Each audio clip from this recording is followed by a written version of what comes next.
লাডু দিয়ে আইন দেশের নোয়াছিলাম, তারপর আইয়ের সংসদ লইরে ব্যস্ত আছিলাম।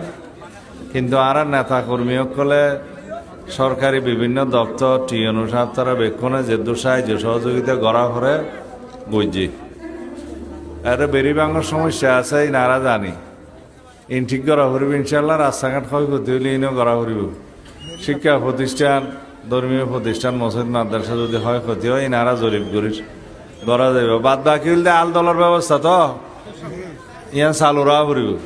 এখন তাহলে এমনি জরুরি ভিত্তিতে যিন ভাঙা ভাঙ্গিয়ে ইন মেরামত করেন না, কিছু করেন আব্বা নগর বলি কহ জরুরি ভিত্তিতে ঘরের দেখে আল্লাহ আল দল ঠিক করি পেলা। আর শীতকালে আইলে গঙ্গরি দবজ করি এর বান্ধিব। তো ফরিত্যাহালি বা কন্যার কুমোর বাঙ্গন উন্দি লতা কন্যার নিবাঙ্গন ইন তো আছে। ইন মাতামরির খাল বেশি টেক বাক আছে তো ইন শাসন নন পর্যন্ত ইন থাইব। তবে আর এখন পরিকল্পনা লই দি যাতে শক্ত করি বেরিবাঁধ নির্মাণ করি এমনভাবে গরম যাতে নদীর বাঙ্গন নয়।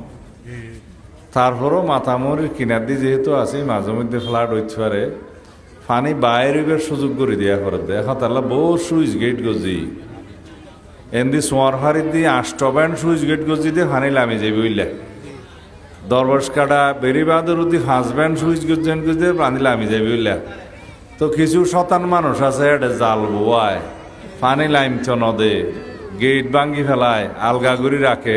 ইন দেশর এখন স্থানীয় প্রশাসন টিএনও সাহেব তারা মেম্বার চেয়ারম্যান হলে ঠিক করিব ওয়াব দা লিস্ট ইজ দেওয়ানি বন্ধ করে দিই। এই রক্ষণাবেক্ষণ ঘুরি পেলা বলি এর স্থানীয়ভাবে নেতা হল তো চেয়ারম্যান হল তো থানাত খোয়া উড়িব, টিএনওর খোয়া উড়িব কেউ যদি সতেন্যা করে। আর হাল নালর মাজত দি বান্ধি দি যেমন মাছের শ্বাস করে ইনোর দ্বারা ফানি লামিন না পারে। যার কারণে যেডের অসুবিধা আছে ইনও খাড়ি দিয়া ঘুরিব।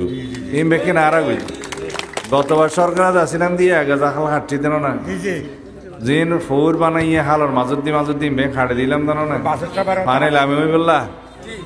হ্যাঁ কিছু কিছু খাল ফিরি করে দিলাম যেহেতু এটা বান্ধি দিয়ে মাছের চাষ করে ইন অনরা তো চা ঘুরিব। আজ ইয়ারে আরা যে রিলিফ দিন আরা ব্যক্তিগতভাবে দিননি সরকারি ভাবেও আগে দিয়ে বেসরকারি সংস্থা দিয়ে পুলিশে দিয়ে বিডিআরে দিয়ে না জায়গা মতো দিয়ে।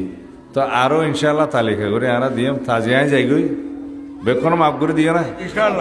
সালাম আলাইকুম।